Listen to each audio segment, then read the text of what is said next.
Hello everyone, स्वागत है Newton coaching centre में। तो आज हम लोग अकार्बनिक रसायन इनऑर्गेनिक केमिस्ट्री के डी तथा एफ ब्लॉक तत्व के वीवीआई ऑब्जेक्टिव क्वेश्चन करने वाले हैं।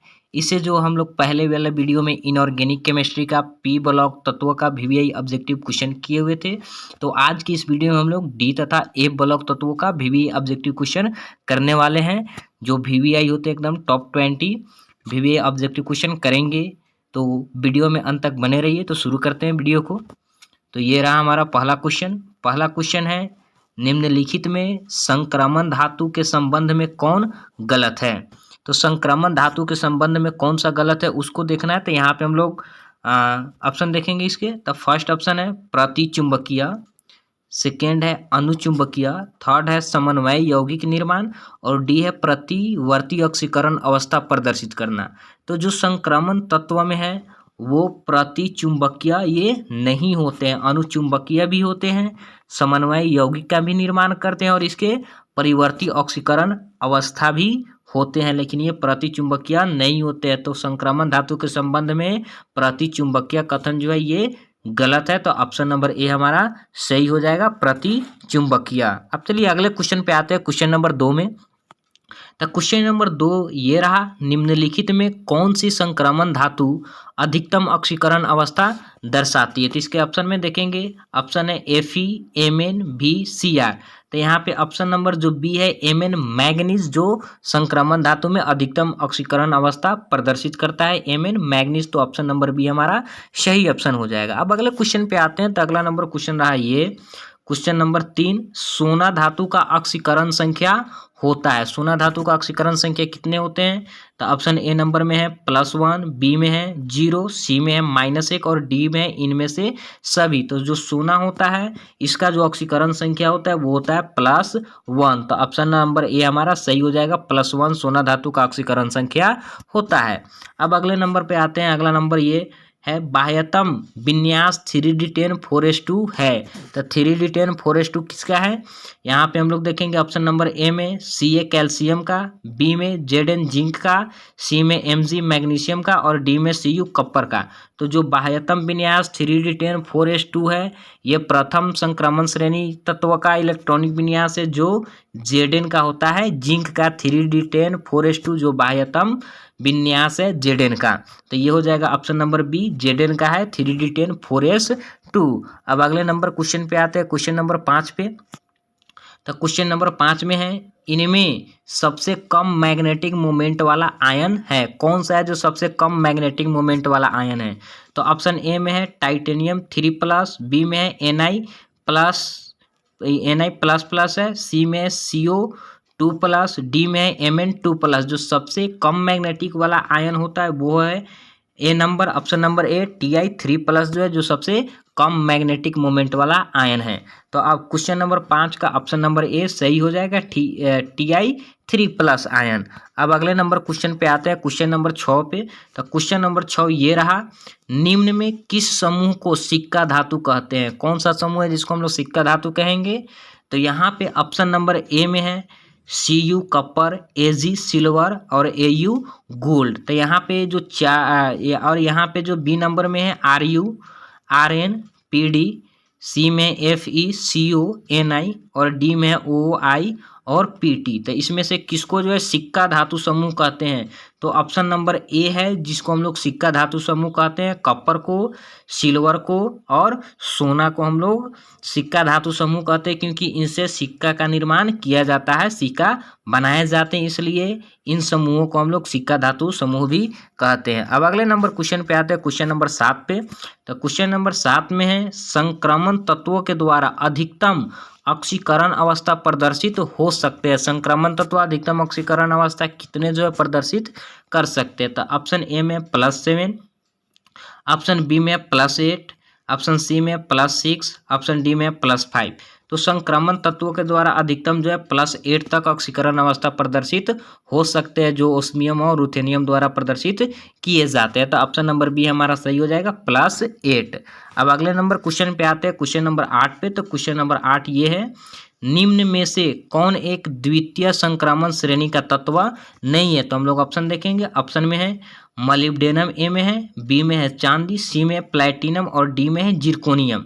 तो इसमें यहाँ पे जो प्लैटिनम है ये जो है द्वितीय संक्रमण श्रेणी का तत्व नहीं है, ये तृतीय संक्रमण श्रेणी के अंतर्गत आते हैं प्लैटिनम। तो ऑप्शन नंबर सी जो है सही हो जाएगा, ये द्वितीय संक्रमण श्रेणी का तत्व नहीं है प्लैटिनम। तो ऑप्शन नंबर सी हमारा सही होगा प्लैटिनम। अब अगले क्वेश्चन पे आते हैं, क्वेश्चन नंबर 9 पे। क्वेश्चन नंबर 9 में है कौन प्रथम संक्रमण श्रेणी से संबंधित नहीं है? कौन जो है प्रथम संक्रमण श्रेणी से संबंधित नहीं है?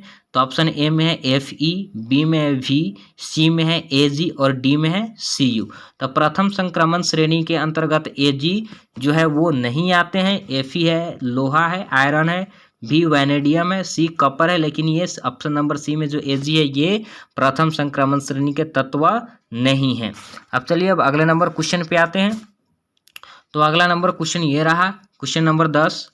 प्रथम कतार के संक्रमण तत्वों का सबसे सामान्य ऑक्सीकरण अवस्था होता है। तो ऑप्शन में यहाँ पे +2, बी में है +3, सी में है +4 और डी में है इनमें से सभी। तो जो प्रथम संक्रमण श्रेणी का जो सामान्य ऑक्सीकरण अवस्था होता है वो होता है +2, जो प्रथम संक्रमण श्रेणी के लिए सबके लिए सामान्य होता है +2, जो सब तत्वों में पाया जाता है प्रथम संक्रमण श्रेणी के। तो यहाँ पे क्वेश्चन नंबर 10 का ऑप्शन नंबर ए सही हो जाएगा +2।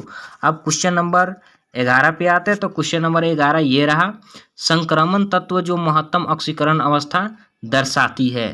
तो यहाँ पे ऑप्शन में एमिन, बी में है Pt, सी में है Fe और डी में है Ni।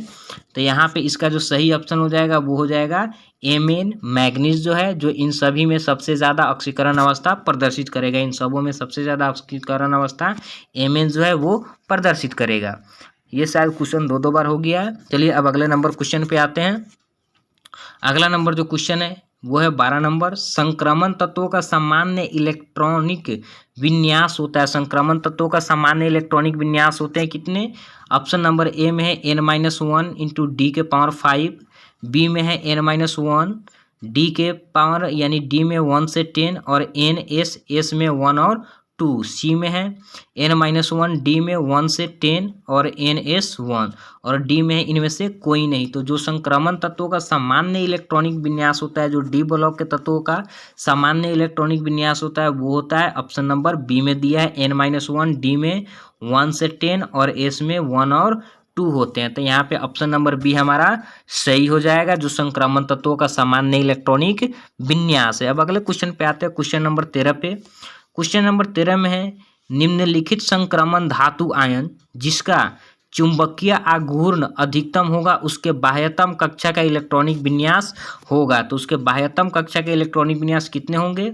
ऑप्शन ए में है D5, सी 3D5, ऑप्शन नंबर बी में 3D2, ऑप्शन नंबर सी में 3D7, ऑप्शन नंबर डी में 3D9। तो जिसका चुंबकीय आघूर्ण अधिकतम होता है उसका बाह्यतम कक्षा का इलेक्ट्रॉनिक विन्यास होता है ऑप्शन नंबर ए में है 3D5 होता है, जिसमें चुंबकीय आघूर्ण अधिक होता है। तो क्वेश्चन नंबर 13 का ऑप्शन नंबर ए हमारा सही हो जाएगा 3D5, जिसका चुंबकीय आघूर्ण अधिक होंगे।